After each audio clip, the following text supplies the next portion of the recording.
Hi, this is Majinoni, and here's some reviews for you. We have Aquaman number 14, New Avengers 34, Uncanny Avengers 2, Thor 2, and all new X-Men 2.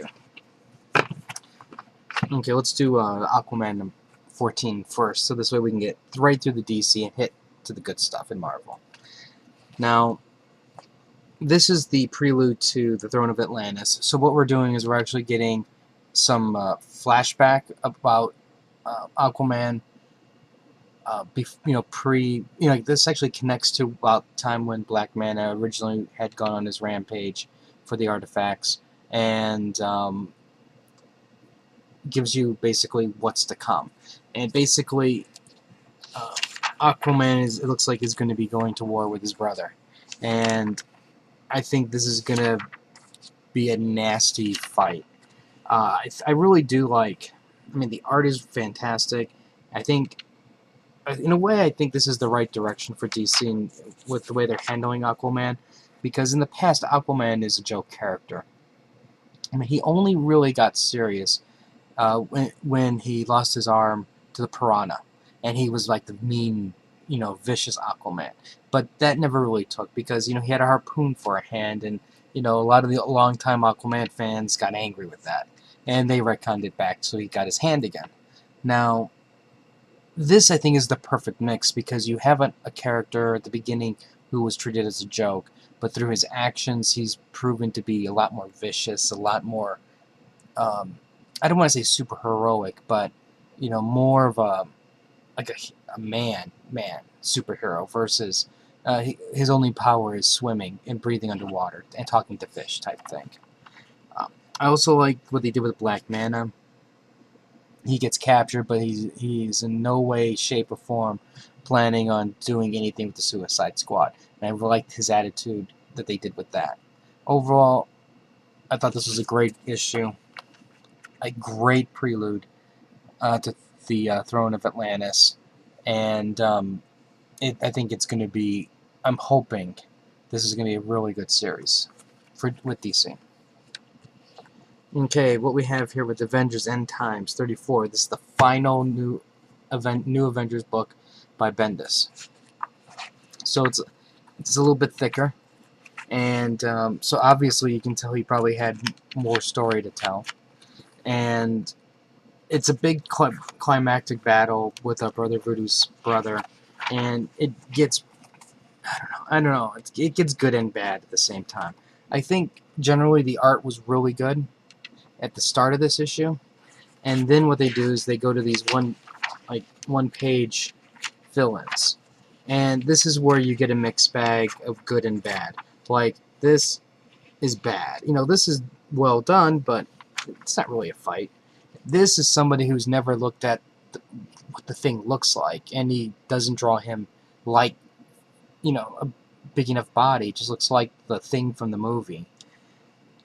Then we get to some more cartoony stuff, some manga style, and then it's just like, oh, really?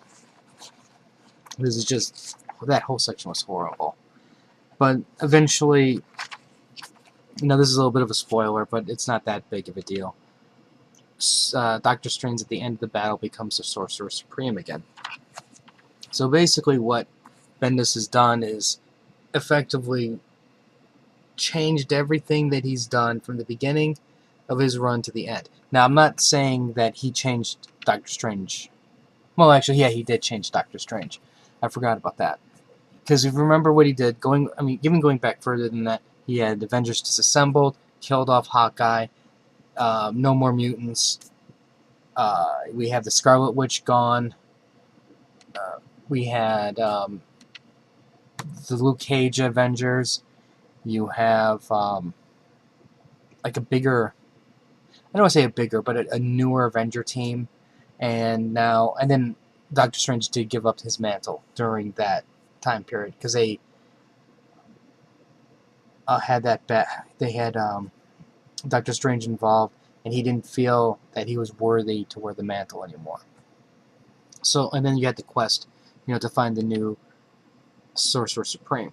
So all of that retcon back, and retcon, that's a bad word.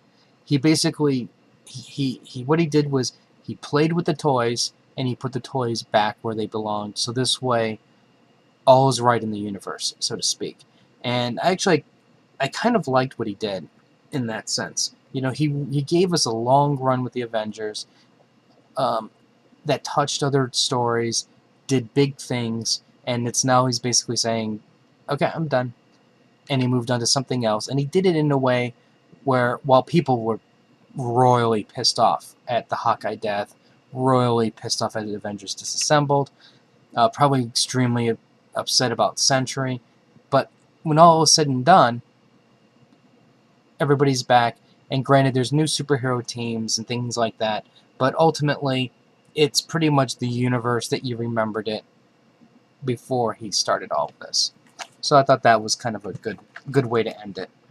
And we also get the covers for the Avengers that he did. Overall, while I thought it ended well, I didn't think this was a fantastic story. It's a story that needed to be told, but I think if he wasn't running out of time, I think this would have been a much better story. Okay, Uncanny Avengers 2. Remender did a fantastic job. The story was I thought the story was really well done. He's setting it up perfectly for the Red Skull. He's the character you want to hate. Just looking at the Red Skull pisses me off. Cassidy did a great job at drawing the Red Skull.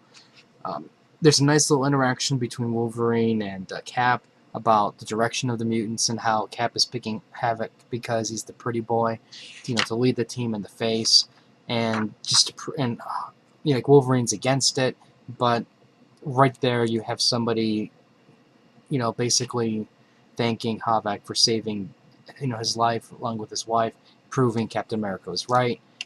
You have Thor going, "I won't stand for this any longer," and that hammer's going to get thrown on somebody. You basically have the Red Skull. What he's doing is he's going on TV, and he's using like hypnotism and I'll say just hypnotism, or the Professor X power for controlling minds. What he's doing is he's appearing on the news or on a TV format and changing his appearance to meet the needs of the viewer. So, for an example, there's an Asian girl watching. He's Asian. There's a black family watching. He's black, and it's like that. And what he's basically, while he's talking, the non-mutants are killing the mutants, and he's basically starting the race, or I'll just call it the race war.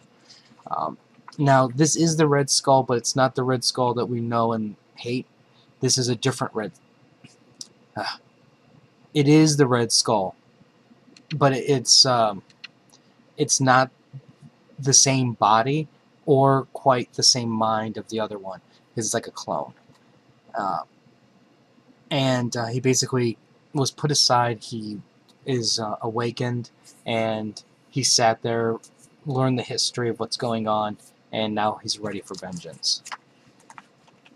His fiendish plot is unfolding. Overall, I cannot wait and see what Wolverine is going to do to the Red Skull. I think it's going to be awesome. Okay, Thor number 2. Aaron is doing a fantastic job with Thor. I have not enjoyed Thor like this in a long time. What we're getting, it's continuing the first issue where you have Thor in different time periods. This mostly is dealing with Thor in the past, and we get like a little sliver of the future and a little sliver of the present. But apparently Thor has fought the God Killer in the past, and this is basically setting up the story of that first encounter. Also, Thor gives another interesting story about when he was a little child and he met a crazy god killer who was a god killer in Asgard, and his reaction to him, and it was like the way he felt, his general impression of the person, things like that. And so what we get a little like a different slice of Thor's life, I guess you can say. Overall, I thought this was a fantastic story, and the battle was really, really well done. And you can tell that based on this very beginning battle, this is going to be an awesome fight when it comes time for that. I cannot wait. This I know I can already tell you right now. Uh, I'm buying the hardcover trade for this, definitely. If you have not bought Thor #1, buy it. Okay, now finally we have Stuart Immonen's All New X-Men. Or, sorry, Bendis with Immonen's All New X-Men. This is the story I really, really wanted to hate. And I think I am not the only one who's watching this video at this moment in time going, I just wanted to hate this book. But I have to admit, I'm really enjoying it. And I think part of the reason why I'm enjoying it is watching the original team's reaction to the future.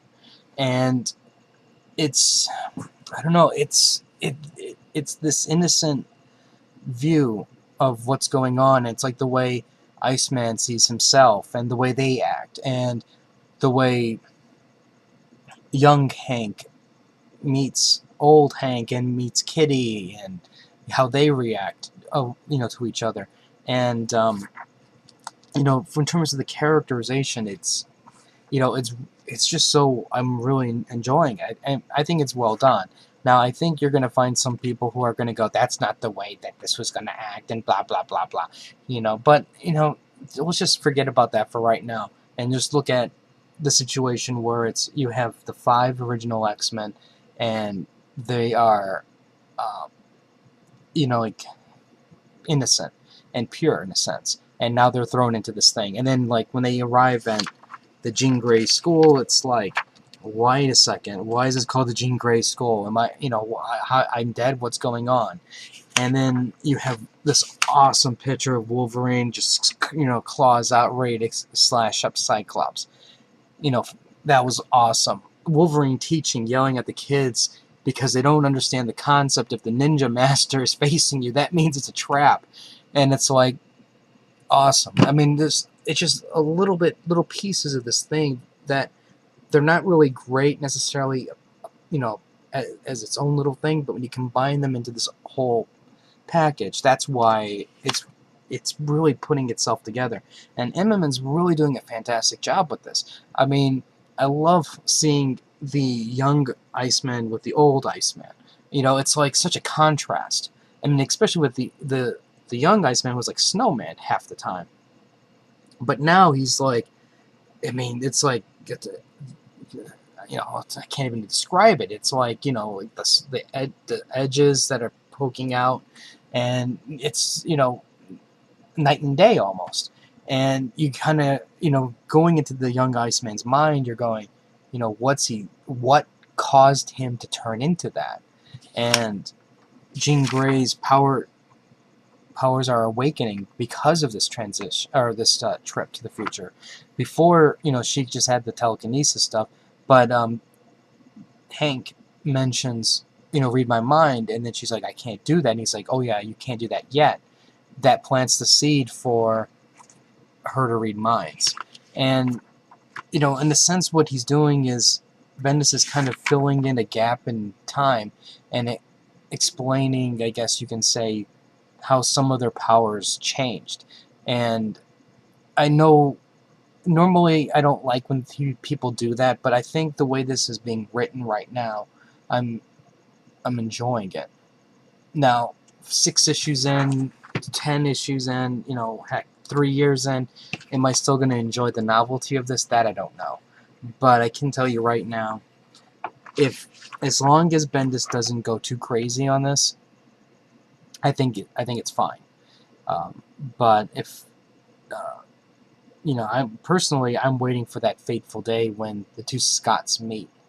That I think is going to be interesting, especially with young Scott meets old Scott with Emma and Magneto.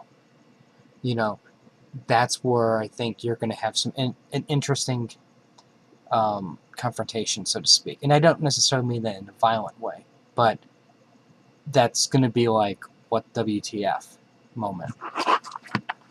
But overall, like I said, I'm really enjoying this. So this is what I'm going to do for you guys. I'm going to give this code, and I'll put this code on the Facebook. So if you like the Facebook link,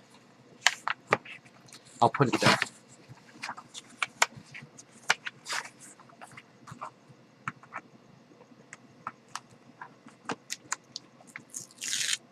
And it looks like Marvel is trying to cut costs a little bit with these things.